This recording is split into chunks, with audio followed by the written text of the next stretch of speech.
research of the center to give us her kind words before we fully commence the business of today. So, Professor Christine Ofulwe, please, you have the floor. Thank you very much, Director. Good evening, everyone, once again. And I joined the Director to welcome you all to this workshop. I also want to thank the resource persons who have been invited to share with us from their wealth of experience. We are looking forward to all that you would have to share. This is a very important area, I think, not just for Estelle, but for every researcher.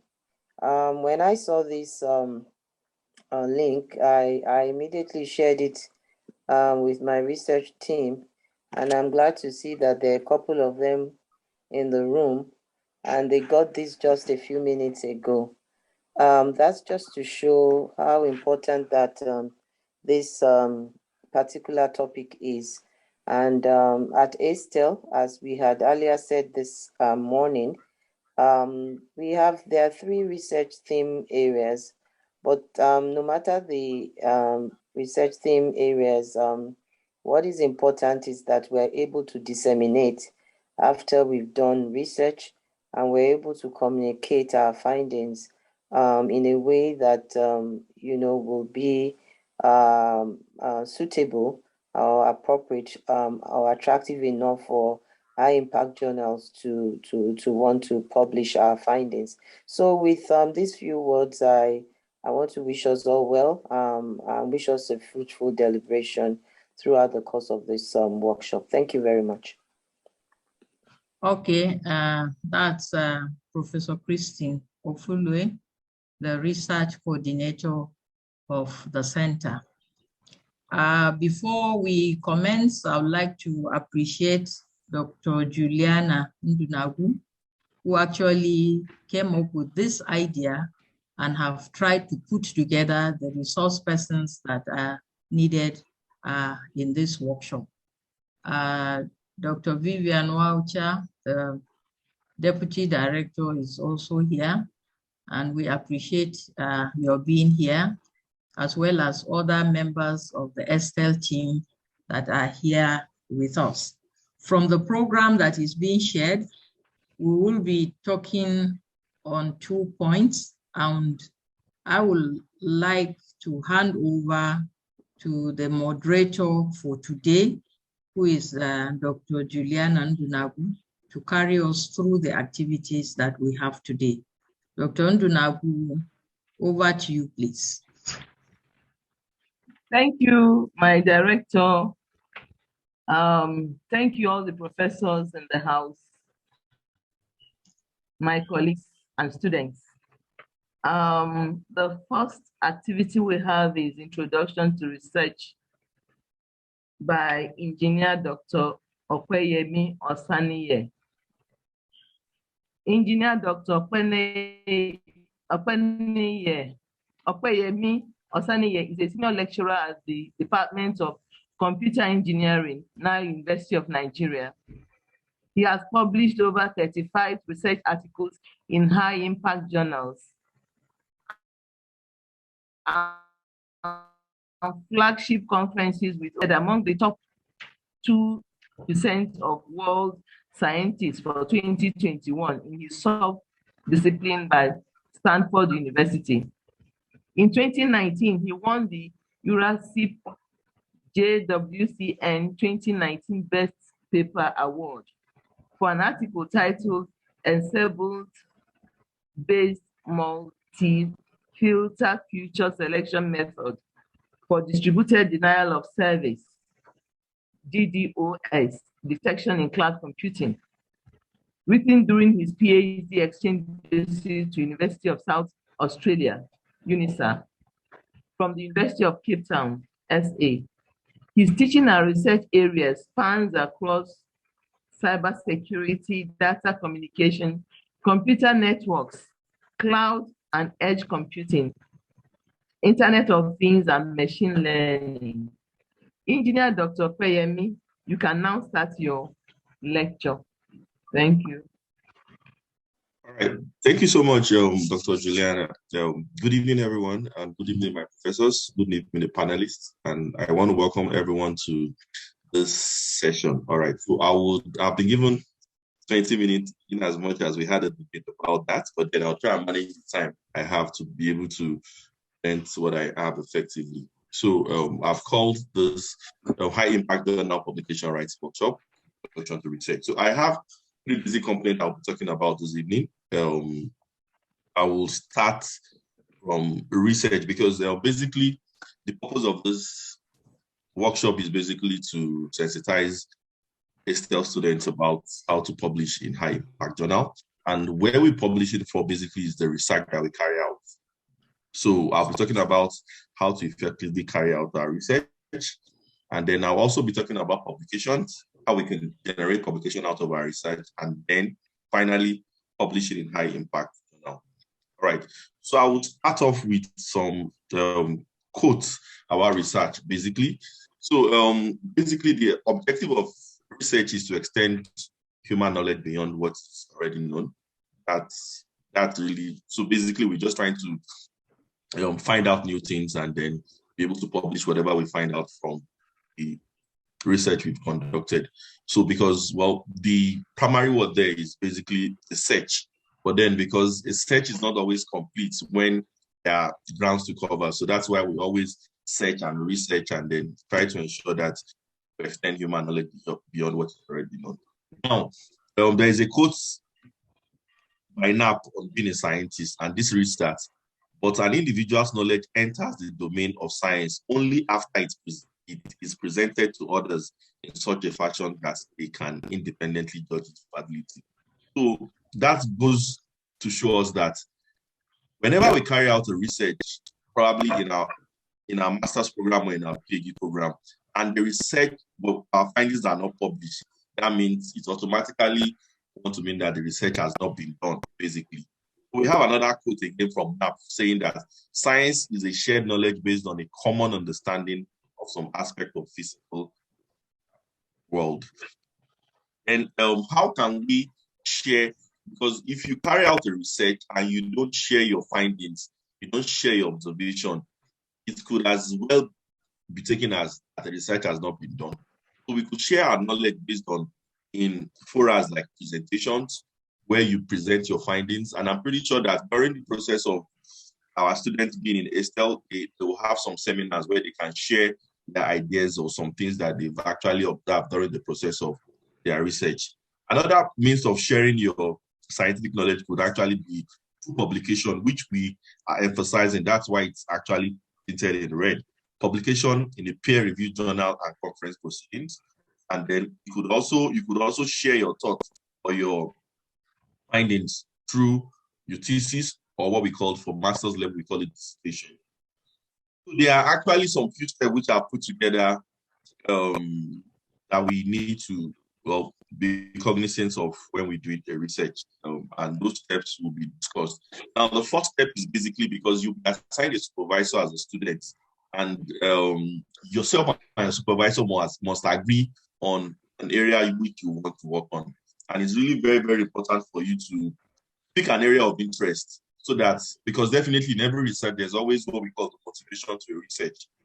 You must be motivated because, well, I've seen students in the past where they come up with a research topic, which they have agreed with their supervisors, and at the end of the day, they actually do not like their topic. So the first thing is you must like your topic. It must be an agreement between yourself and your supervisor. And then it must be something you have interest. That's why often the times when we carry out research, we normally ask, what exactly is your motivation? Why are you going into this research? That's a very big question. Now, having chosen a topic which must be discussed with your supervisor, you could go ahead to do preliminary research. Well, you can actually do preliminary research materials, basically, because before you can do a research, you must actually go into literature, what has actually been done in the area which you want to work on, And well, resources, materials like journals, conference papers, white papers, and textbooks are often as a are also often used to actually determine what has been done to the body of knowledge, so that you can know when you're extending what has been done already. And we have different databases we could actually get these materials from. We could actually include IEEE Explore, Science Direct, Google Scholar, and some others. So the next step, the third step, is for you to draw up a comprehensive Gantt chart. Just like I said, I'm focusing on research now because it's from your research that you bring up publication. So you must draw up a comprehensive Gantt chart with schedule and notable milestones. So basically, every research degree has a timeline. So you must always work with your timeline and ensure that at the time which you are given to complete your research, you have notable milestones that you want to achieve. So you'll be able to assess yourself and how fast you are working with the milestone that you've set. And then the first step will be to carry out an extensive literature review. That will help you to know what exactly has been done in the area you're working on, you chose to work on, and then what you can then identify gaps, and then you can then propose your own novel idea. Then you then identify and learn a simulation tool, test bed for experimental work and result analysis. This is very, very important because I've actually realized that in the field of computer science, most of, you must understand your simulation tool you need to express the idea probably the novel idea you're trying to present. The simulation tool is really very, very important because it is only with your tool that you can actually express yourself and then carry out your experimental work or the algorithm which you actually built. Now, you must also maintain regular contacts, good relationship, and clear your research strategy with your supervisor. It's always good to actually be in touch with your supervisor because your supervisor is experienced how to conduct the research and he'll be able to guide you on necessary steps to take. And then, having done that, you must conduct your experiment and simulations. And then if you now obtain your results, then you can then write your dissertation, then cite your sources properly. Definitely, if some ideas are actually obtained from an external source, which is not originally from you, you must do a proper citation. And the very last is proofreading. Now, you must ensure that if you have your dissertation or your thesis, you must ensure that it goes through a thorough proofread, because there are a lot of times you might think, probably if you look at it yourself, you might think maybe the work is perfect. And at the end of the day, when some other people look at the work, you might actually see some, especially typographical error, some grammatical error. So proofreading is really very, very important to the process of carrying out the research. So I haven't talked about the research aspect of the work. Now let's look at publication, because it's from your research you get your paper published from finding. Now, as I said earlier, there's a quote here that says that by Whitehead that states that a paper is an organized description of hypothesis, data, and conclusion intended to instruct the reader. So if your research does not generate paper, then it might just as well not have been done. So if the research you're actually carrying out do not generate any form of paper, then that means, well, we could equally say that your research has ended on the shelf and nothing has been done. And then we have another quote from Miller, 1993, that states that if it wasn't published, that means it wasn't done. All right, so now let's look at the process of carrying out of publishing a paper. Now, publishing a paper is not just a one-way thing. From what you can see from my slide, you could see that it's an interaction between the author and the journal, and then the journal and the reviewer. So you can see now that in as much as the author, well, I'll still try to express this better later, but then from what we can see, there's an arrow pointing from a bidirectional arrow pointing from the author to the journal. The author must identify a journal that is closely related to the research they are working on, the research area which they are working on, and then submit their manuscripts. So the manuscript would then be sent to the reviewer. So that means the author is communicating with the journal, while the reviewer, then the journal will then identify possible reviewers that are in the area where the author has actually made, that the author is trying to publish in, and send the work to viewers. The reviewer will review the work and send it back to the journal, and the journal will give a feedback back to the authors. So that's the type of relationship that the authors have with the journal and the reviewers have with the journal. But then we'll be looking at, later on, we'll talk about blind review, the process of peer review. Now, when publishing, there's what we call authorship. Basically, the authorship is basically the people that actually come together to carry out a research. So basically, the list of authors establishes accountability as well as credit. So basically, the author of a particular journal will basically be those that have contributed immensely towards producing journal article. So most scientific journal states that the person should be listed as author. Now, what qualifies a person to be listed as author is if that person made a direct and substantial intellectual contribution. Basically, the authors that must be listed in the paper, the journal, must actually be people that have actually made direct and substantial intellectual contributions towards the design of the research, interpretation of the data, and the of the paper. So those are really very, very important, because these days you actually see different people not contributing as much into a particular research and then their name being added to a paper. But then that is not one best practice. Now, because now there's a section, when you're trying to publish a paper, there's always a section which is left for acknowledgement. So, any other person that might have actually contributed to the paper indirectly could actually acknowledge those that did not maybe carry out a significant contribution or probably an indirect contribution. Let's say, for instance, now maybe during the process of during the process of you carrying out a research, you decided to ask someone to help you with something a bit minute that might not really contribute as much into the paper. Then you could actually acknowledge the person in the acknowledgement segment of the paper. Now let's look at author's responsibilities, basically. And then there are some journals, basically. Well, for example, there's this journal on censor, I think is MDPI, that would categorically state the author that is actually submitting the manuscript will have to state what exactly has been done by the authors that has actually been listed as part of the authors of the paper. So definitely they want to be sure that the authors have made a significant contribution to the paper. All right, so now let's look at authors' responsibilities. Now, preparation and submission of manuscript follow general rule. Now, you must ensure that the work is new and original. So that is when you can actually beat your chest and say you're submitting the paper, because definitely when you carry out the work, the particular research, you have a conviction about the standard of your research.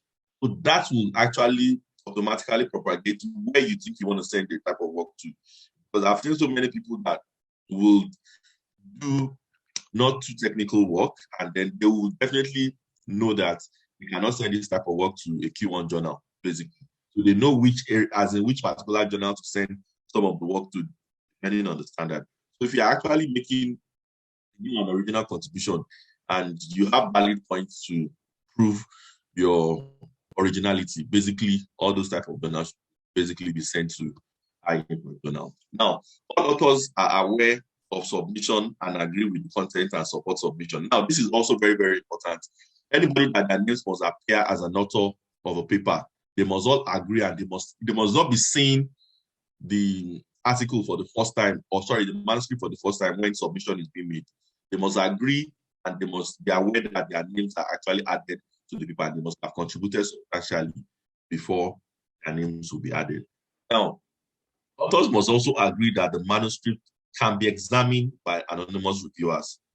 So this is what the authors must know, that the work they are sending out will actually be reviewed by an anonymous reviewer. Then they must provide copies of related work submitted or published elsewhere. That's why whenever you go into a research, that's why literature review is really very, very important. You must state what exactly has been done that are similar to the work and how you have improved what has been done. So, and then you must also obtain copyright permission if figures tables need to be reproduced. I can remember when I was doing some research while I was at the University of South Australia, my supervisor will always tell me that with whichever diagram I'm using, I must redraw the diagram and then cite the owner of the diagram. And I'm pretty sure in some other universities, if you are using a particular figure, a particular table of a related work, you must actually seek for permission, the copyright permission from the publisher of the journal before. And then sometimes, if they know it's for academic purpose, it might actually be given free. And sometimes you do make payments for using figures and tables that are not originally yours. And then you must include your proper affiliation as well. Yeah, affiliation is basically where you are, as in where you're affiliated, where you work, or probably the university where you actually carrying out the research from, or where you're affiliated to. All right, so how do we measure author's performance? So often the times we have Google Scholar. Google Scholar is where, well, researchers actually combine, as in you actually get most of the work published by, actually helps you to articulate or probably aggregate most of the work published by researchers. So you can actually measure your performance through Google Scholar, where you can actually get to see some of, as your citation, as people get access to your work and cite your work, you can measure your performance through Google Scholar. And then we're saying Google Scholar is a free, accessible web search engine that indexes the full text or metadata of scholarly literature across area of publishing format. And we also have what is called H-index, because on Google Scholar, you actually get to see H-index, which is how impactful your publication is. So H-index is an author-level metric which attempts to measure both the productivity and citation impact of the publications of a scientist or scholar. So, well, we still have some other metrics definitely that can be used to measure, but these two are really very, especially the H-index, is how impactful your journal is. That's how your H-index grows, right? So now let's look at what is exactly publishable. What is publishable? Because there are some things that you do deep in your mind, you know, basically you need to know whether this item is publishable or not. So journals like to publish papers. Now, if I'm a publishing house that I publish journal, definitely I want to publish papers that is going to attract wide attention, basically. So if I'm giving you a platform to publish your ideas, basically it must be something that people will want to read and people will want to subscribe to. So that's why we say journal like to publish papers that are going to be widely read and useful for readers. Now, papers that report original and significant findings that are likely to be of interest to broad spectrum of readers. So, and then we can actually say that papers are basically the well-organized and well-written with clear statements regarding how findings relate to advanced understanding, development, and subject. So, and one of the quality that your paper must also, one of the major characteristics of your paper must also be that your paper must be concise, and you actually do not just write so many words and then at the end of the day so you can ensure that your paper are very, very concise, and then you have a complete work to present. All right. So having talked about that, we'll look at what exactly is acceptable to be put, as in what like in the process of publishing, what is acceptable and what is not acceptable. So papers that are routine extension of previous reports and do not appreciably advance fundamental understanding or knowledge in the area, those are not acceptable. Like if it's a bit of extension, that's why sometimes when you get feedback from reviewers, they might just tell you that, okay, your work, not as much as you've done some work on what has been done before, but then the amount of extension of the work is not strong enough to be published in their journals, basically. So also what is not acceptable is incremental stroke fragmentary reports of research results, babbles and poorly organized paper cluttered with necessary and poor quality illustration. Those are not acceptable. And then violation of ethical guidelines, including plagiarism.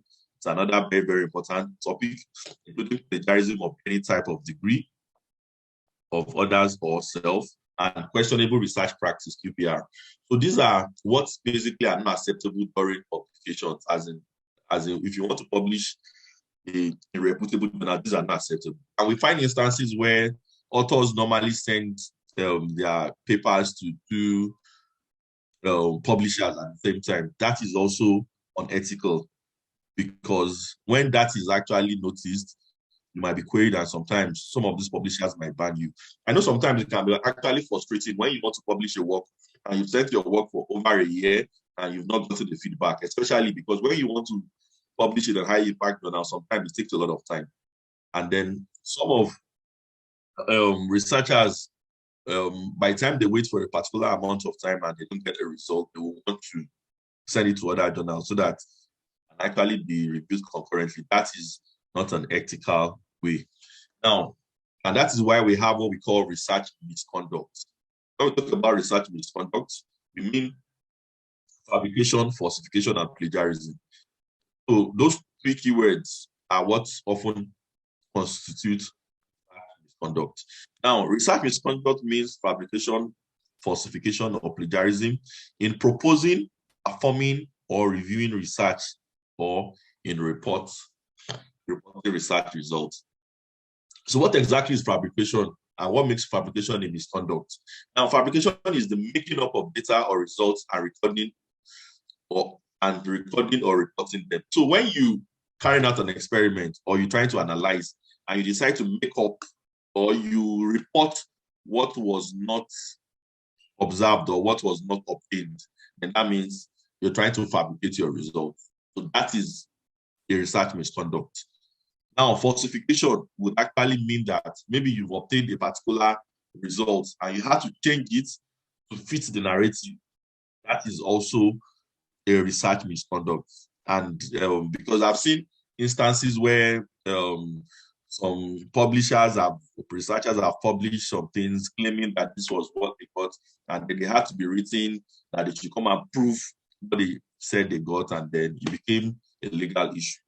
All right. And then lastly, what constitutes a misconduct would actually be plagiarism. I'm pretty sure a lot of us are very much aware about plagiarism, which is the inappropriate use of another person's idea without properly citing them. And then these days we have databases that help us to check plagiarism check to be sure that what an individual is submitting is original. Now, well, what seems as if is misconduct is also research that does not include, well, but then we could exclude research that does not include that are carried out, well, error occur, but then it's actually an honest error. So that could actually be, it seems as if that would actually fit into misconduct, but then if it's a genuine error, then maybe that would actually be excluded. All right. So we have, hello, Dr. Okweye. Yes. You have less than 5 minutes to go. Wow. Thank you. All right. When we talk about plagiarism, we talk about self-plagiarism. Well, plagiarism is actually trying to use other people's idea without giving them appropriate credit. And then we have what we call self-plagiarism as well. For example, if you've submitted a work in a place and then you submit it another place as well, and then, you know, in the first place, you must have obtained copyright, and you submit that same material in another journal, that could be what we call plagiarism. So for categories of journals, we have Q1 to Q4. You could categorize journals as Q1 to Q4, depending on how quality the journals are. So Q1 would basically indicate that the journal belongs to the top 25, while Q4 would mean that the journal belongs to the lower 25. Therefore, conferences, we have different categories. We have local, international, flagship, and IEEE sponsored. And often at times, for reviewers, peer review is the principal mechanism that by which quality of the research is judged. So for every paper you submit or for manuscript you submit, actually been reviewed, peer reviewed by very knowledgeable reviewers that would then give you an unbiased feedback. Then you could actually get a feedback on either if your work is accepted or with major, minor, or is rejected based on how technical your work is. So that's why sometimes you actually have more than 2 reviewers so that you can get different inputs to be able to ensure that what you are presenting is of standard. All right. So now the final stage of the presentation is trying to publish in high impact journal. So what is exactly high impact journal? So in academic publishing, aiming high means selecting a target journal with the best possible impact factor. So we normally use impact factor to measure how high a journal is. All right. So from this little chart that we have here, we have a bar chart stating the different impact factors. So you can see that impact factor journals that have impact factor greater than 10 are very few. You have 1.97% because this study was carried out using, say, around 3,000, if I'm not mistaken, around 13,000 journals, standard journals, and then we realized that journals that have less than 1% impact factor made up 7.1%. So that's why you could see that it's a big deal to publish with a journal that has a higher, maybe over 10 impact factor, greater than 10 impact factor. So you will want to publish your research in a journal. You will not want to publish your journal in the research. You will not want to publish your research in the journal unless it does have an impact factor, basically. That's what you should watch out for. Now, checking a journal's ranking is one way to identify and avoid predatory publishing. So these are the databases which you can actually use to check the impact factor of your journal. SJR, that's Kimago, Scopus, Sitescore, and TWTS. And then big journals like Nature and Science have very high rejection rates, up to 90% or higher cases. So often at times, well, in very high impact factor journals, 9 out of 10 submitted manuscripts, sometimes even from the editor's point of view, some of them don't even get to the peer review stage. It stops at the editor stage. When they look at the quality of the work and they realize it's not, by the time they look at your abstract, they know exactly how quality your work. And sometimes they don't even decide to send it to the reviewers. They just reject it outright. Right. So, what are the key journals? Then definitely, but if you want to publish in high impact journal, you must definitely look out for what are the journals that are within the area which you are working on. You must do the search using the search engine, which as the search site which I did talk about, especially Kimago, to tell you the areas, the journals that are very of high standard within the area you are publishing. And you must ask yourself some key questions too while you're trying to publish. And you must ask yourself that, is your work an original research, short report, letters, short report or letters, review articles, or case study? That is really very, very important so that you might know where to throw in your work. Then, but which exactly, who is that abstracted the journal you are publishing with? Is it Scopus, ISI, Web of Science, or INSPEC? Now, you could also ask, you should still need to ask the question if the publishing house is basically a non-open access journal, open access with publishing charge, that's the APC, or open access with no charge. And then in the peer review process, is it a single blind, double blind, or open peer review?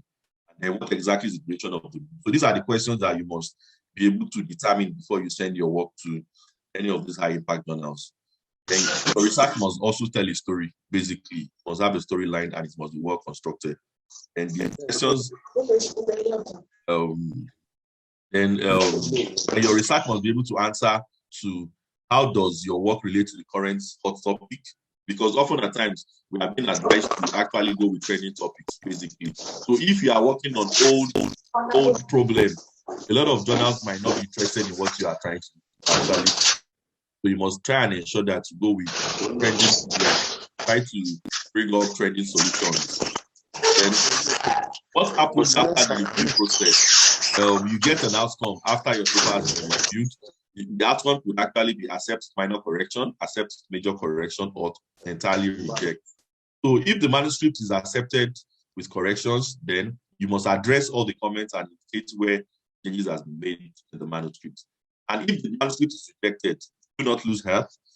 Look at the positive comments from the reviewers and then use them to enhance the arguments in your drafts before reworking and resubmitting to the next journal. And what are the common tips of publishing in high-impact journal? Your study needs to solve a relevant problem. Your research must be robust. You need to tell a story. You need figures, tables, and graphs that your reader can grasp quickly. And then your writing needs to be very clear and concise. And then your abstract too needs to tell a story. To ensure that, especially your writing skills must be up to date, because if you're writing and you don't write with good English, it's a turn off, especially by the time the reviewer reads your abstract and you're having grammatical error, notwithstanding how technical your work is, the reviewer might not just feel you have something substantial.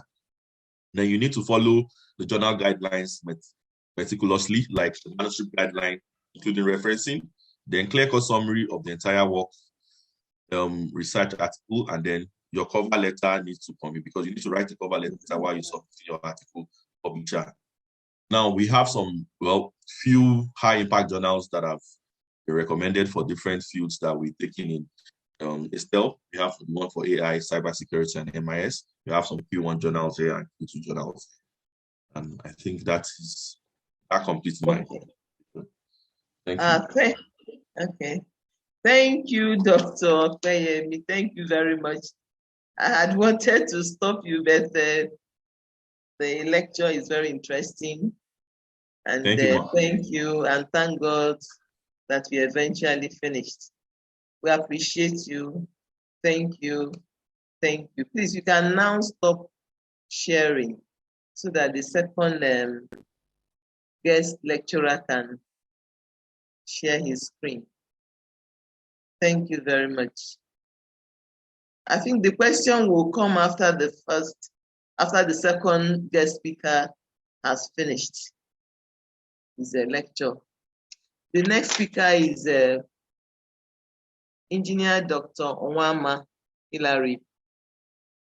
Engineer Dr. Onwama Hilary is presently an Associate Professor of Civil Engineering and Deputy Director, Intensive and Part-Time Studies, Delta State University, Abuja, Nigeria.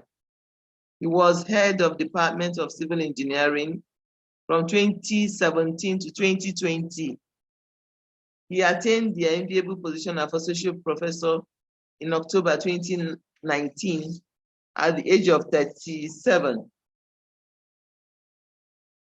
And he was among the youngest Associate Professor in any Nigerian public university. He earlier lectured in Landmark University, Aran, Kwara State, and has over 50 scientific articles with more than 30 in Scopus and Clevet Analytics Index journals. Engineer Dr. Onwama, you can now start your lecture. Thank you. Please, before you start, before he starts, he is to handle title and introduction of research. Prof, you can now share your screen and start. All right, thank you. So, hope I'm loud and clear. Yes. All right, thank you. I can hear you. Yeah, sincerely, I want to appreciate all of us who have made our time to be online, about 51 of us. I also want to appreciate the first speaker who took us through the rudiments of publication in high-impact journal. It was a very wonderful lecture, and I sincerely appreciate it. The lecture has provided background for my presentation this night. It's just that I have 3 topics in one. So I just pray that I'll be able to do justice to this within 1 hour, God helping me. So this evening, I've been asked to speak on steps to writing a good research paper title, abstract, and introduction. As a way of preparing us for publication in high-impact journals. Let me also thank the organizers of this program. I wouldn't miss thanking them, because being invited as a resource person is a privilege, and I will not take this privilege for granted. There are many other persons who I think are even better than I am. So having been singled out for this opportunity is a privilege that I sincerely appreciate, and I want to thank the organizers for this. So let's go into what we have since the night is fast spent. The first phase is steps to writing a good research title, a good research paper title. So now, before we begin, we'll look at what makes a good manuscript. Just a way of rephrasing what our past speaker has spoken, the immediate past speaker. What makes a good manuscript? I will say that it is all about the reader. And when we talk about the reader, we're talking about the editors and the reviewers who are members of this group, and then the general public that will be reading the work. So like I said, that first and foremost, what makes a good manuscript? And I say it is all about the reader. So when you do research, and you want to let people know what you have found, you want to let people know the efforts you have exerted in doing this research. And so you are writing for the editors to believe what you have done. You are writing for the reviewers to believe what you have done. You're also writing for the general public to get useful scientific information that can advance them and advance humanity. So writing a good manuscript is not really easy. That's the truth. If there is any task that is difficult for an academic, I think writing a good manuscript is one of the most difficult tasks. However, it is a task that we cannot do without, since becoming a renowned scientist requires publishing of papers in high-impact journals so that one can be a renowned scientist. Now, so let us be prepared to work hard on it. One of the ways of doing this is that you must cherish your work. If you do not take care, why should the journal do? Some persons will just write the manuscript in a shabby manner and expect the journal to help them smoothen it. No journal actually has that time to begin to help you package what you didn't cherish and you didn't write well. Now, also, there is no secret recipe for success. This we must know, that uneasy lies the hair that wears the crown. So if you must become a renowned scientist, you must do what is required for you to become renowned. And the editors and the reviewers are very busy scientists. It's also something we must know, just like you. So you have to make this easy to save their time. So you have to make sure that you spend quality time and expertise in writing your manuscript so that when it goes there, they spend little time going through it and then move it to the next level. So the general structure of a full article, just like I have here, I don't know if we have the slide now fully on. It's fully on. So the general structure of a full article will have the title, the authors, the abstract, the keywords, and then the main text. I wouldn't want to speak much until I get into the main work. Then in the main text, we'll have the introduction, the method, the results, and discussion, which then we'll have conclusion, acknowledgement, and what have you. But let's go into what we have for today. Simple steps to writing a good research paper title. 5 simple steps. And like I have written here, if you have the slide, I say that the first thing journal editors and reviewers will see upon receiving your research paper is the title, and will immediately form a view on what they should expect in your research. So the very first thing journal editors and reviewers will see upon receiving your research paper is the title. So this title informs or forms a view on what they should expect from your paper. So if the title is sloppy, if the title is not well crafted, you will discover that though you have written something very good, the paper would be rejected. The paper will be returned to you because they have refused to look at the content, because they believe that one who has done a very good work should be able to spend quality time to derive a reasonable title. Moreover, the title of your research paper is the only aspect that will be freely available to readers through search engines or indexing databases. And that tells you that a good title remains a good title forever. So if you write it and the title is not okay, even when it is going to be indexed, it will be difficult for indexing will be difficult, and then getting it through search engines after publication would also be difficult. It is therefore imperative that you write a clear, persuasive title that leads reviewers to know more about your research. Very, very persuasive one. It is highly imperative. Now, how do I now develop this title? If it is imperative for one to write a title that is persuasive, that should enable editors and reviewers accept what one has done, how do I now develop it? So this is your opportunity to attract the reader's attention. Remember, readers are the potential authors who will cite your article. It is not only about publishing them, it is also about citing it. The past speaker was talking about the H index and I-10 index. Until your papers are well cited, you have a very low H index. And they'll have an average for young researchers. We have an average for those who have been into research for a very long time. So if you are falling below the average for your category of researchers, it then means that you are not doing well. And so you must write your article in such a way, your title in such a way that it will appeal to reviewers, to readers after your paper has been published. And then they would want to read that paper and cite it. Now, you need to keep the title informative and concise. Reviewers will check whether the title is specific and whether it reflects the content of the manuscript. Every good title must be specific, and then it must reflect the content of the manuscript. Your title cannot be telling us about the behavior of boys, while the content of the paper is on the behavior of girls. So if it will become incongruent, and nobody will want to allow that paper to fly. Now, the next thing that is very, very important is that editors hate titles that make no sense or fail to represent the.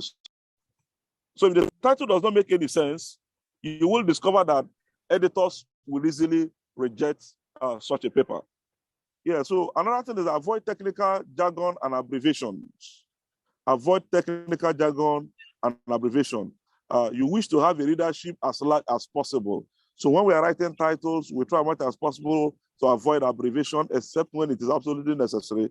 And then we avoid technical jargon. Then you need to discuss the title with your co-author before you send out the manuscript, so that because what you are unable to see, others may be able to see it, and what others are unable to see, you may be able to see it. And so let's look at the steps now. Having given this robust background of the importance of title. The title is the first thing the editors would see. Title is the first thing the reviewers will see.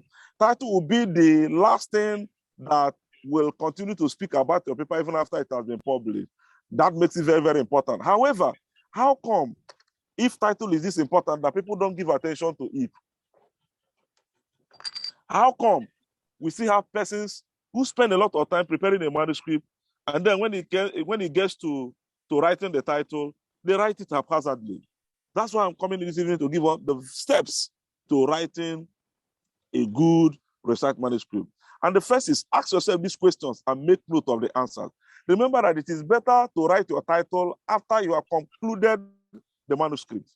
It is always better to write the title after you concluded the manuscript. So the first step is ask yourself these questions that I want to pose to us and make notes of the answers. The first is, what is my paper about? What is my paper about? Now, my paper studies whether X therapy improves the cognitive function of patients suffering from dementia. This is an example. So when you have finished, you ask yourself, what is this my paper talking about? And then looking at this example that I'm giving you, I say, my paper studies whether X therapy improves cognitive function of patients suffering from dementia. That is what the paper is all about. The next question you now ask, what techniques to designs were used? What techniques to design did I use to do this paper? And then for this example that I've given, I am saying that it was a randomized trial. I will answer the question also that it was a randomized trial. The next question now is, who or what was studied? Who or what was studied? And I put the answer again that I studied 40 cases from 6 cities in Japan. I studied 40 cases from 6 cities in Japan. The next thing is, again, what were the results? What result did I get? What were the results? What was my finding? Now I said that there was an improvement in the cognitive function of patients. There was an improvement in the cognitive function of patients. That was my result. Now, step 2, use your answers to list keywords. Having asked these questions, the next thing is that list keywords. When you look at the answers I gave in that slide, you discover that what would likely become our keywords would be 1, X therapy, which was the method that was used for that treatment. Then the technique, randomized trial. Then the case that was being treated, dementia. Then where the work was done, 6 Japanese cities. Then the number of samples, 40 cases. Then what was targeted and what was achieved, improved cognitive function. So from the answer that I gave in that very slide, I've been able to generate about 5-6 keywords. So the first step is pose some questions that are relevant to the research, give answers to those questions because you have written the manuscript, and then from there, evolve some keywords. Then step 3, create a sentence that includes these keywords you listed. You should be able to tie these keywords and then put it in a sentence form. Now, I want to tile the keywords now that I have generated from the questions I posed in the previous slide. And I say that this study is a randomized trial that investigates whether X therapy improves cognitive function in 40 dementia patients from 6 cities in Japan. I hope I am loud and clear. Yes, yes, yes. Yeah, thank you. So from the keywords, I have now joined them in a sentence form, which is the beginning of the topic I want to get. So I said that this study is a randomized trial that investigates or investigated whether X therapy improves cognitive function in 40 dementia patients from 6 cities in Japan. It reports improved cognitive function. When you look at this now, we have 28 words. Except permitted, except you cannot reduce the number of words, 28 words are far more than what is required. Normally, we keep our words within 15, 18, and 20 words. And so once it goes beyond this, there is need for you to now restructure it. So from this first draft, from this first rough topic that we have gotten now, we discover that it is having 28 words. And so the next thing now is, how do we refine this now to now reduce the number of words, make it finer, make it more persuasive and more acceptable? That takes us to step 4. Now, in step 4, now you delete all necessary to repetitive words and link the remaining. So when you look at that first topic that we posed, you discover that some words are redundant, some words are unnecessary, some are repetitive. So we now begin to eliminate them carefully in order to be able to get something more persuasive. And then you can see that for that first one, we said this study is a randomized trial that investigates whether X therapy improves cognitive function in 40 dementia patients from 6 cities in Japan. It reports improve cognitive function. Now, the refined topic now, because we are trying to reduce the number of words now. Now we have it as randomized trial of X therapy for improving cognitive function in 40 dementia patients from 6 cities in Japan. If you watch now, we are back getting the real thing. Randomized trial of X therapy for improving cognitive function in 40 dementia patients from 6 cities in Japan. We have knocked off 10 words now from the previous, the 28 that we first generated. Remember that we generated the 28 words from combining the keywords to form a sentence. Now we have refined it to 18 words. Step 5. You further on, delete non-essential information and then reward the title. You delete non-essential information, you reward the title. Now we say, randomized trial of X therapy for improving cognitive function in 40 dementia patients from 6 cities in Japan. Okay, now we want to further reduce it to 13 words.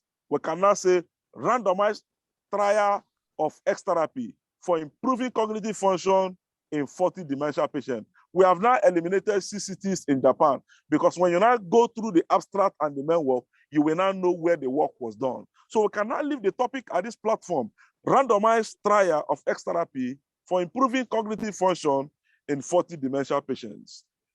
Then you can now have your subtitle. And sometimes some journals will want you to prove a subtitle, which is an alternate title. You can have it as X therapy improves cognitive function in 40 dementia patients, a randomized trial, 12 words.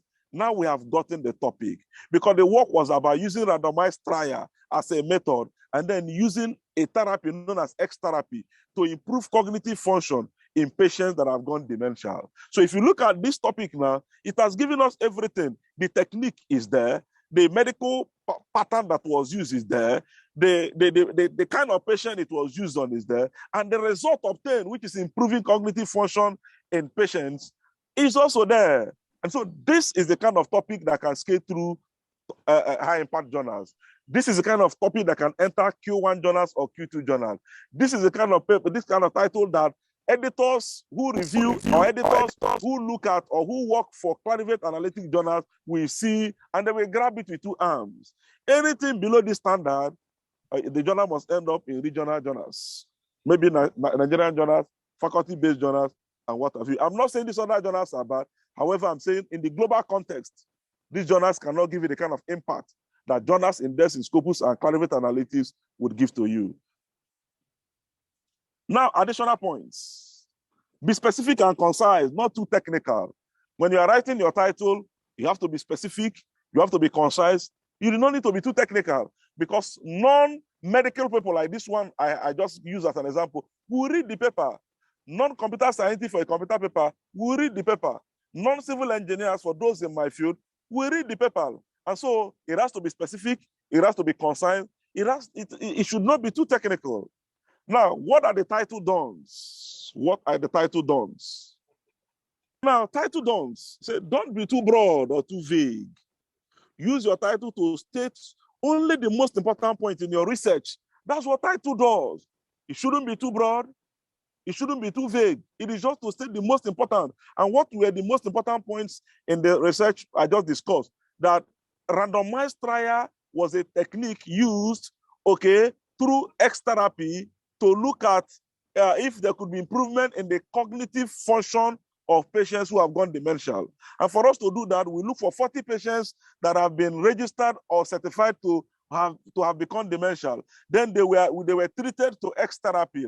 And so how did we select them? Through randomized trial. And at the end of the day, what result did we get? These are the important things. These are the only thing that should be in the title. Now, another don't use wordy filler phrases like a study on or the effects of. The word have gone past through that stage. Every research is about a study. Every research is about an effect of a parameter on another parameter. Every research is about the influence of a parameter on another parameter. So when you begin to reflect it in your title, it looks childish. It shows that you are a junior scientist. It shows that you are not mature. It shows that you have not gone through the tutelage of scientific and technical writing. Because the abstract is still going to tell us that it's a study on something. The abstract is still going to tell us that it is the effect of something on something. So you do not bring all of those into the title, except it becomes absolutely necessary and unavoidable. And so let us try as much as possible not to use a study on. Someone to tell us a study on this, a study on that. The effect of climate change on flood, effect of criminality on political governance, effect of corruption on Nigerian economy. The study alone is on effect of corruption on economy. Let it not be reflected in the title. Now, these phrases dilute the strength of your title because they add bulk without much meaning. So don't try to be humorous also, unless you are preparing a manuscript for a journal that commonly publishes humorous titles. Don't be humorous, because it's a serious business. Technical papers are meant to give information, to update the scientific community, to let us know better ways of doing things. It is not the time for humor. It is not, they are not papers for humors. Now, look at the example one that I published some time ago as an example of catching an acceptable title. I did one work when I was running up my PhD, and I published it in Bioresource Technology, which is a very high impact factor journal in our field with impact factor of almost 7 point something. And then I say, development of simple to apply biogas kinetic models for the cold digestion of food waste and maize hulls. If you look at this title, you discover that what we're talking about is one, there was a development of a model. The model was a simple one. That means there could have been complex ones before this time. And then the model was kinetic. It was a kinetic model. And it was directed to interpreting and analyzing the anaerobic co-digestion of food waste and maize hulls. That is how to write a topic. Straightforward, concise, not to bogus. Don't begin to bring in the effect of and the study on and the influence of. You see the second one. It's a quantification, characterization and quantification of solid waste generation in the Niger Delta region of Nigeria, a case study of Abuja community in Delta State. When you look at it, you know that we quantify solid waste, we characterize solid waste, and the area that we did this study was the Niger Delta region of Nigeria. Concise, specific, straight to the point. Now we are done with title. Let us go into abstract writing. Another important but very difficult aspect of a manuscript for high impact publication is the abstract. Let me tell you something. A lot of scientists, a lot of researchers really do not know how to write an abstract. And that's why we must take this lecture this evening very seriously. Because it's something that takes time and it has pattern. It has a method, it has an approach. It cannot be written in a haphazard manner. If not, at the end of the day, you end up getting a good paper rejected because maybe the title was poor, maybe the abstract was poor. So let's go into the abstract. Definition and purpose of abstracts. Definition and purpose of abstracts. An abstract is a short summary of what's published or unpublished research paper, usually about a paragraph, 6 to 7 sentences, 150 to 250 words long on the average. I say an abstract is a short summary of what's published or unpublished research paper, usually about a paragraph, usually 6 to 7 sentences, usually 150 to 250 words long. Now, a well-written abstract serves multiple purposes. One, it lets readers get the gist or essence of your article. Well, with you, go ahead. Thank you. I just said, let me take a little water. So, it lets readers get the gist or essence of one article, because it is in the abstract that we begin to know what the article is really all about. Now, and then when the reader gets the gist or the essence, it helps them to decide whether to read the full paper or not. Okay, it helps them to know whether to read the full paper or not. Now, it prepares readers to follow the detailed information, analysis, and arguments in your full paper. It prepares readers to follow the detailed information, analysis, and arguments in one full paper. It helps readers to remember key points from your paper. Now, let me tell you something that you may not find in any textbook, that abstract is in 3 sections. So when you're writing an abstract, you must bear this in mind. The very first section, which is the first paragraph, is on the statement of problem. What is the problem that informed this your research? And then the objectives. When you marry the statement of problem and then the aim and objectives together, you get the first paragraph, which may be about 3 or 4 lines or less. The second one now is the methodology in a summarized form. In an attempt to solve this problem, what methodology did you adopt? What tools did you use? What technique did you use?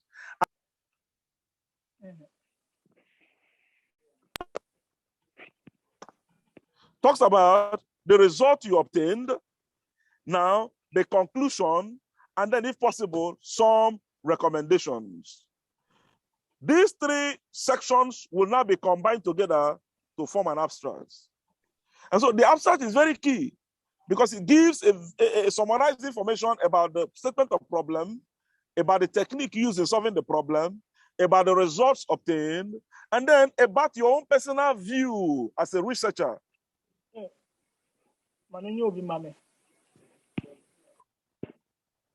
Now, let's look at. I have a number on. No, Please mute yourself. Please mute yourself. Your discussion is affecting me. Team, please.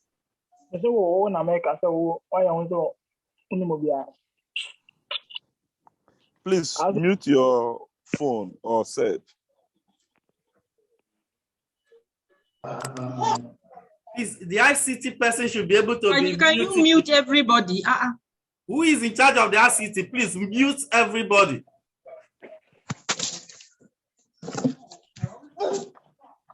I think it's okay. I think Abdul Bello, hand, mute yourself. I think we can go on. Yeah, we can go on. All right. So it is also worth remembering that search engines and bibliographic databases use abstracts as well as the title. to identify key terms for indexing one's published paper. So that tells you how important the abstract is. So what you include in your abstract and in your title are crucial for helping other researchers find your paper or article. If you are writing an abstract for a course paper, your professor may give you specific guidelines for what to include and how to organize your abstract. But for journal, all you need to do, look at the author's pack, and then you begin to see some other few specific information about that journal. But in general, the abstract must have first paragraph, second paragraph, and third paragraph that would contain all of what I have said before now. Similarly, academic journals often have specific requirements for abstract. So in addition to following the advice on this page, you should be sure to look for and follow any guideline from the course or journal you are writing for. Now, what are the contents of an abstract? What are the contents? If an abstract is so important, what should an abstract contain for a high impact, for a paper that is intended for a high impact journal?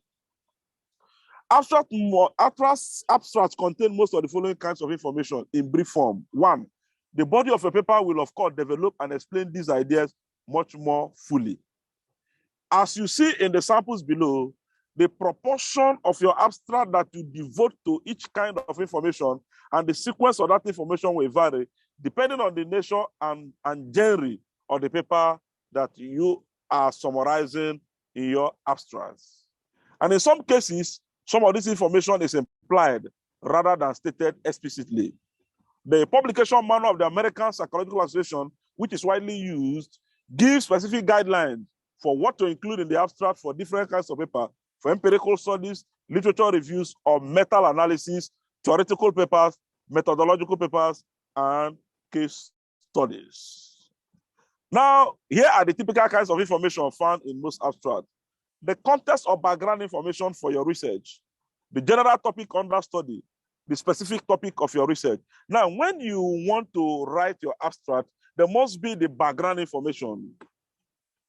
There must be the background information. For instance, if you are writing about energy in Nigeria, you cannot jump into the specific energy situation in Nigeria. Maybe you are writing about renewable energy. You must be able to tell us that energy obtained from fossil fuel is currently a global challenge due to its impact on climate change. You are giving a global context. You are giving a background information that the use of fossil fuel for energy generation is currently a global problem. Yeah. So the context or background information for your research, the general topic under study, and the specific topic of your research. These must form the beginning of your abstract. Then the central questions or statement or problem that your research addresses. What is already known about this question and what previous research has been done or shown. So when you begin, I'm talking about renewable energy, you can put that the generation of energy from fossil fuel has become a global challenge as a result of its impact on climate change. Then you now put that this problem is, however, more serious in developing countries like Nigeria. There you can now begin to bring in what you have done. So there must be a background information, and then the general topic under study, and then the specific topic of your research. Then you come in with your statement of problem, and then you come in with the objectives that informed your research. Now, here are the typical kinds of information found in most abstracts. The main reasons you did the work, the exigency, the rationale, the goals for your research. Why is it important to address these questions? Are you, for example, examining a new topic? Why is that topic worth examining? Are you filling a gap in previous research? Are you applying new methods to take a fresh look at existing ideas or data? Are you resolving a dispute within the literature in your field? These must be captured in your abstract. Now, your research and your analytical method, what technique, which is the second paragraph now, what technique did you use? Then the third one, your main findings, results or arguments that you are bringing forward. Then the significance or implication of your finding, because you don't just get finding, you must tell us the implication. If you are studying the water quality of boreholes in Abuja and you got it to be 5, which means that it is acidic, you must tell us the implication of people drinking water that is acidic, and that is going to affect the people who live in Abuja. So these are the implications which must form the few last sentences in your abstract. So your abstract should be intelligible on its own without a readers having to read your entire paper to understand it. They should read your abstract and get basic information about the work. And in an abstract, you usually do not cite references. Most of your abstract will describe what you have studied in your research, what you have found, and what you argue in your paper. In the body of your paper, you will cite the specific literature that informed the research. Now, when you write your abstract, although you might be tempted to write your abstract first because it will appear as the very first part of your paper, it is a good idea to wait to write your abstract until after you've drafted your full paper so that you know what you are summarizing. So abstract and title are supposed to come last.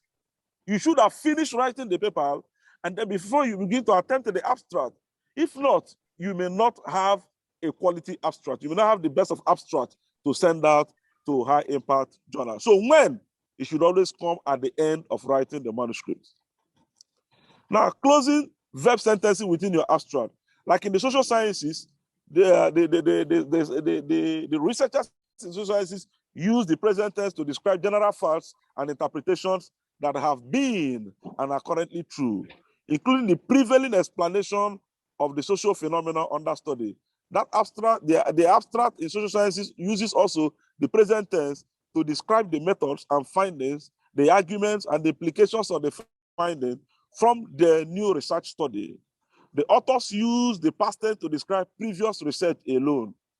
The humanities use the past tense to describe completed events in the past, okay, and then use the present tense to describe what is happening in those contexts, and then to explain the significance or meaning of those texts and to describe the argument presented in the article. Why for us in the sciences, we use the past tense to describe what previous research studies have done and the research the authors have conducted, the method that have followed, and what they have found.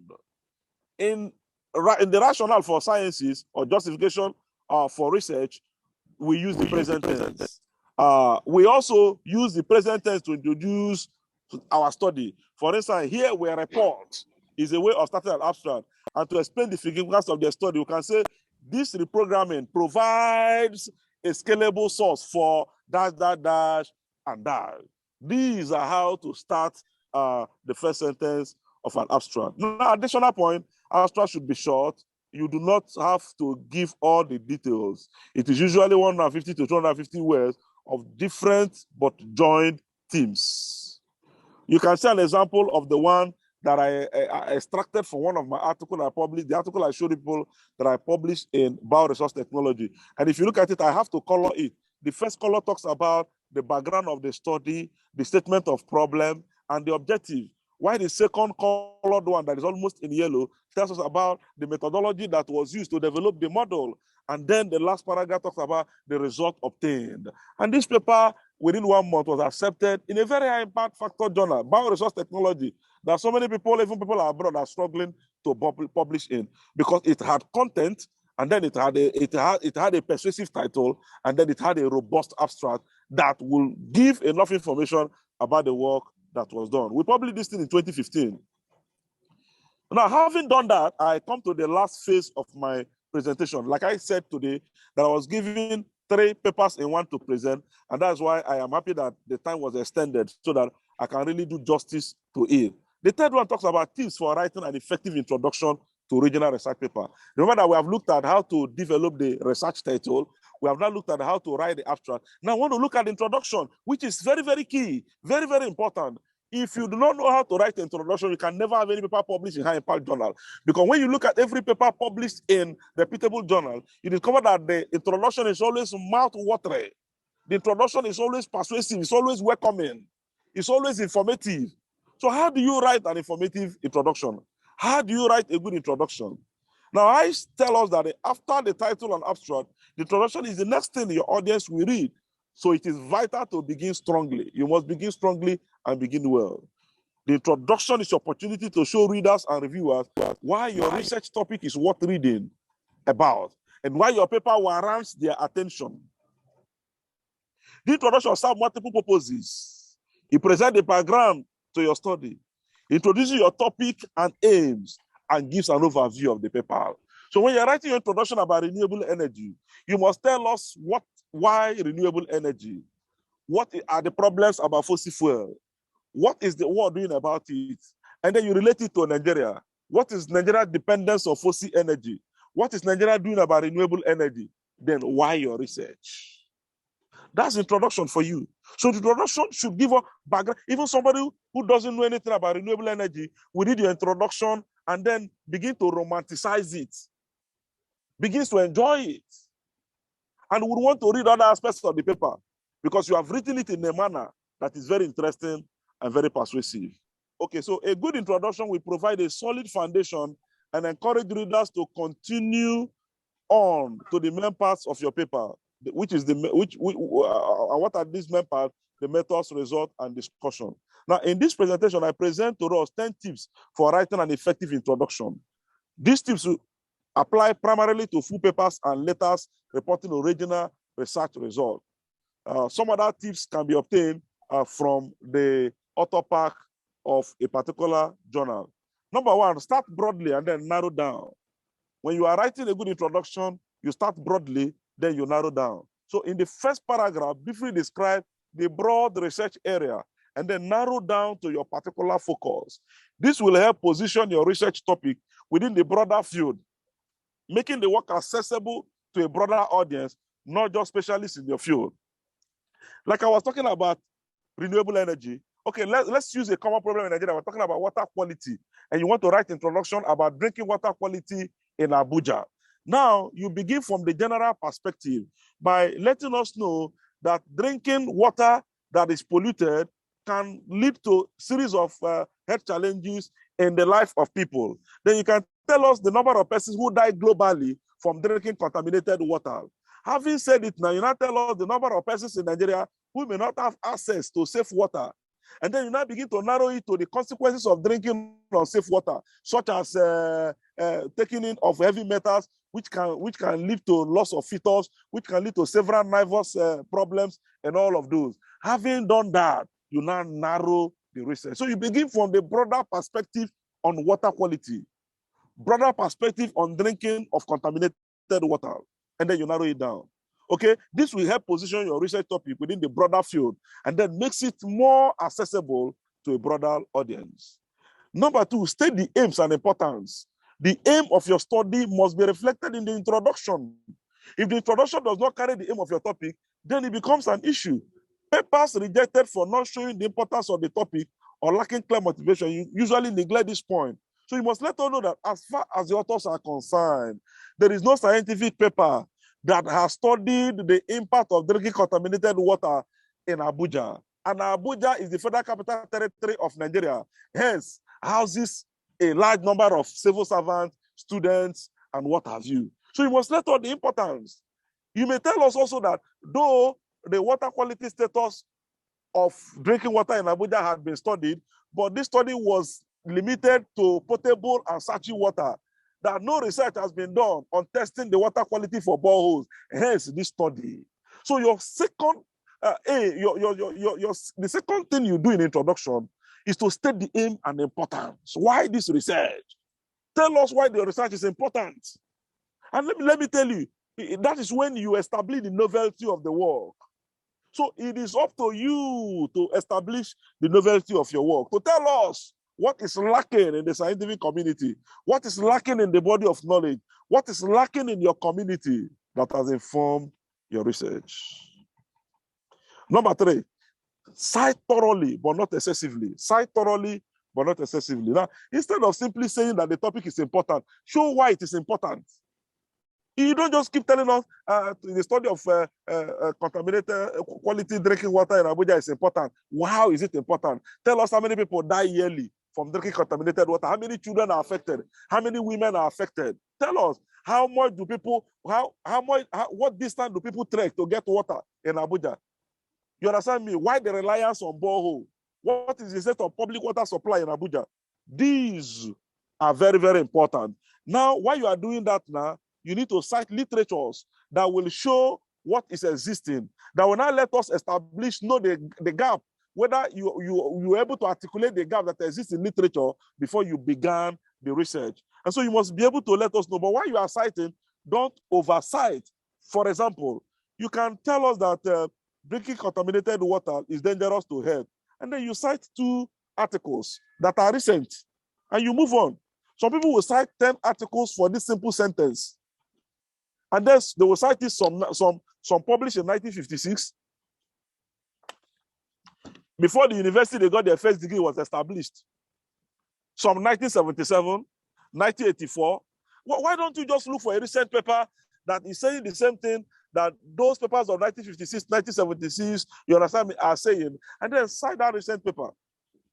Once you've narrowed your focus to the specific topic of your study, you should thoroughly cover the most recent and most relevant literature pertaining to your study. Your review of the literature should be complete, but not overly long. Remember that you are not writing a review article. If you find that your introduction is too long or overflowing with citation, one possible solution is to cite review articles rather than all the individual articles that have already been summarized in the review article. So you cite the most recent one that has cited the other paper, other research papers that you would have cited.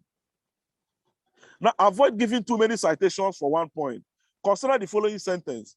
Many studies have found a significant association between X and Y, and you are citing paper 4 to 15. 4, 5, 6, 7, 8, 9, 10, 11, 12, 13, 14, 15. That's about 12 articles for just one common sentence. I mean, that will show that that kind of person has not passed through the tutelage of scientific writing.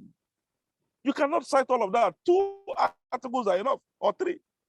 Now, although references 4 to 15 might provide a good overview of the topic, this sentence doesn't provide enough context or explanation for these past studies. Because before you make any citation, you must be able to infer or say one thing that the article is saying, and not just citing and citing and citing just to make sure that the paper is plenty.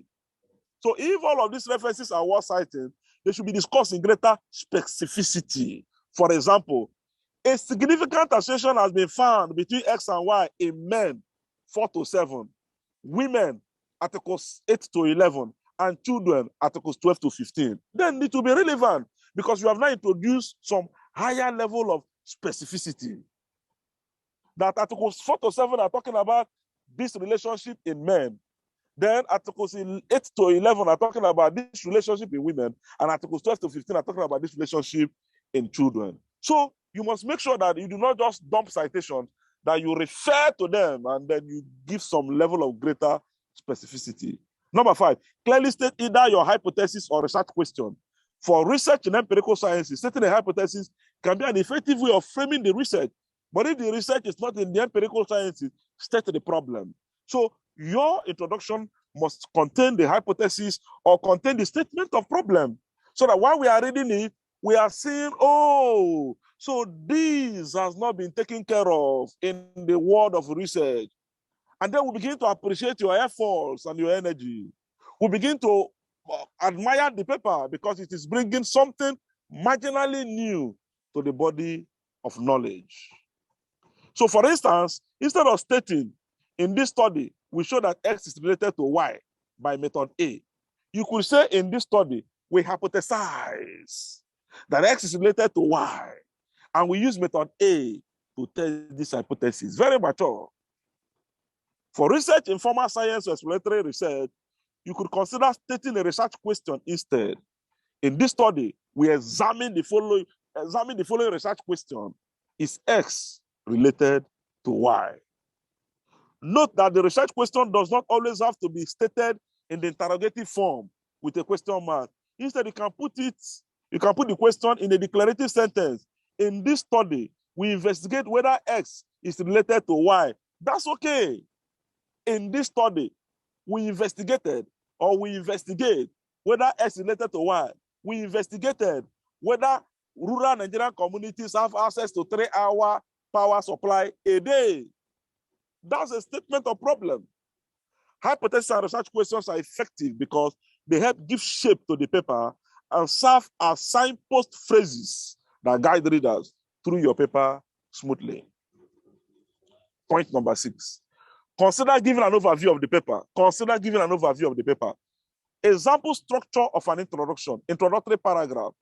In the introductory paragraph, you can tell us, give a general introduction to the topic for the broad audience, tell us about energy in the global context, narrow the focus to your particular topic, narrow it to Nigeria, narrow it to your topic, state your research problems and aim.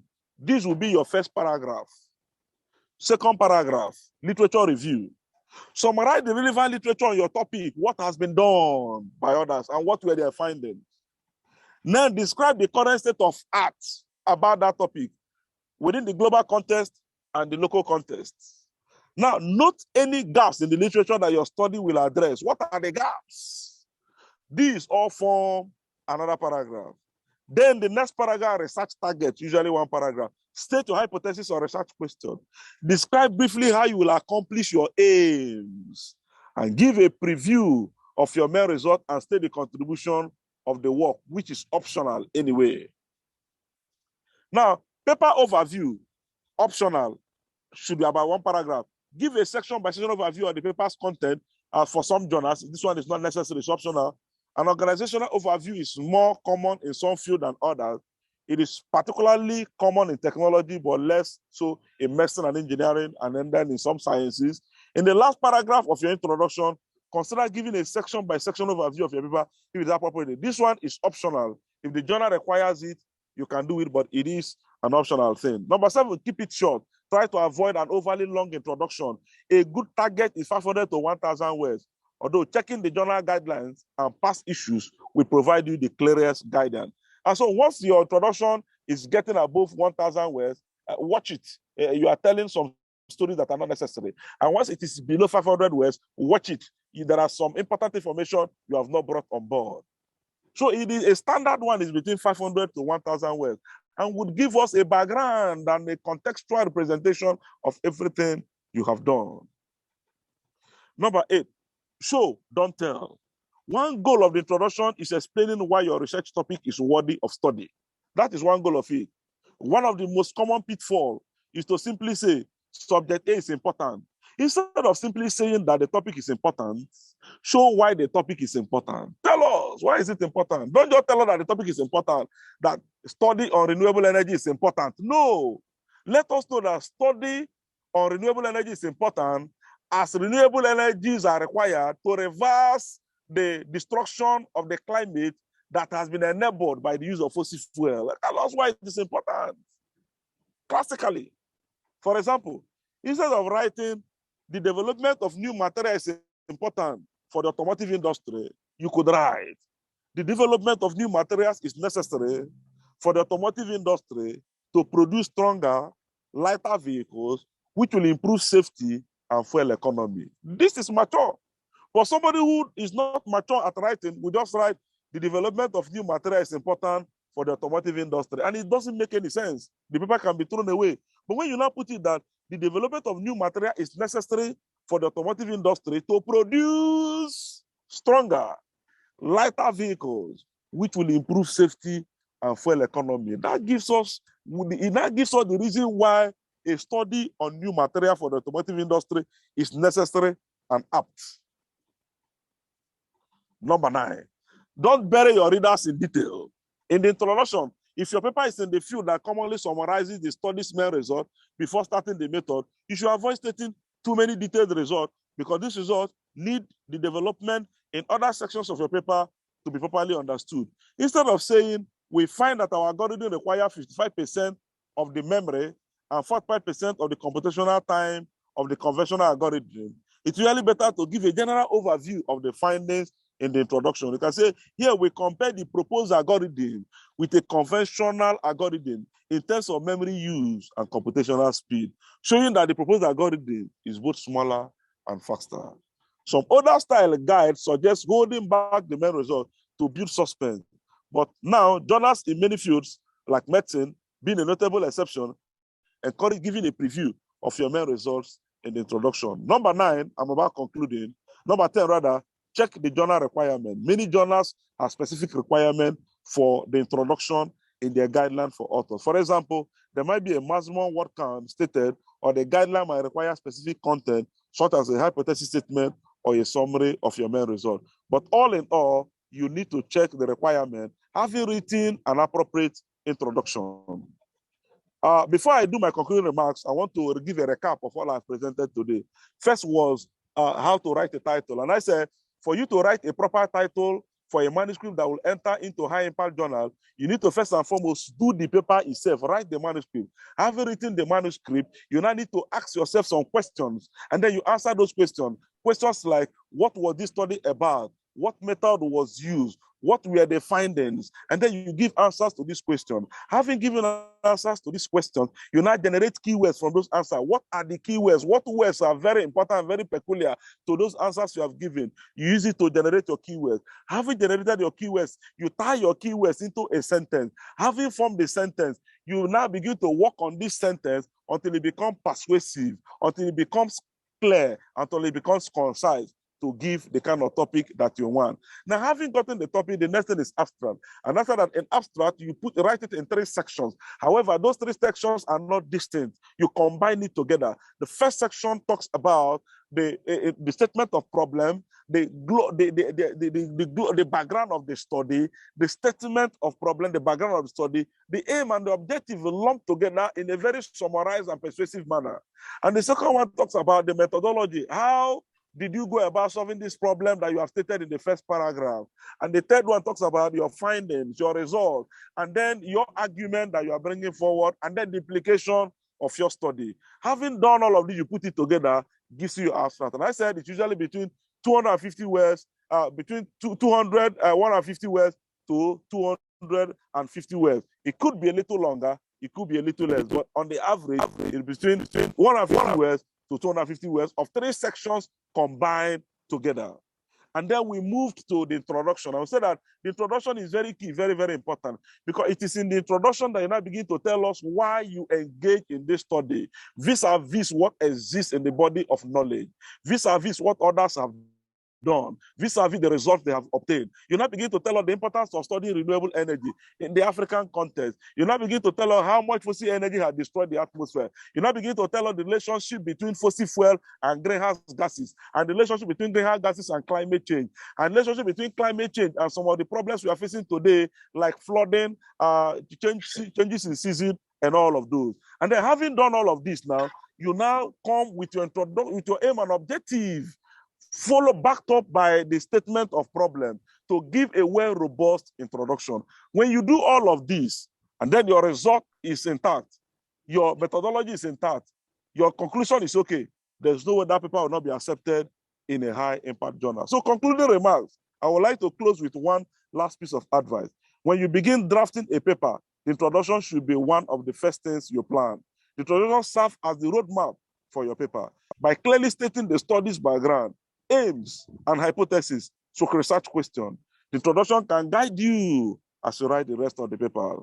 It is such an important section, setting the scene for everything that follows, that many authors write the methods, result, and discussion section in full before completing the introduction. And finally, distinguished colleagues, every one of us has got only 3 choices in life. One is to give up, the other is to give in, and then the last is to give it all you have got. Please, I want to encourage you all, give it all you have got. Until you have papers in scientific, reputable scientific journal, you will not be renowned. Your destiny in academy will not burst forth. And so for it to burst forth, you must begin to give due consideration. You must begin to give your time, your energy, and your resource to knowing and practicing the publication of papers in high impact journal. When you do this, you would have been able to conquer the academic world, and people will sing your praises. And then the money you are looking for will come. So we must face our challenges, eyeball to eyeball, in order to make the name in academics, in order to make the money, and then keep the record straight. Once again, I want to thank all of us for the opportunity given to me this night to deliver this lecture. It is indeed a privilege. And I say, may the good Lord bless every one of us as we ask our questions and then retire to our bed.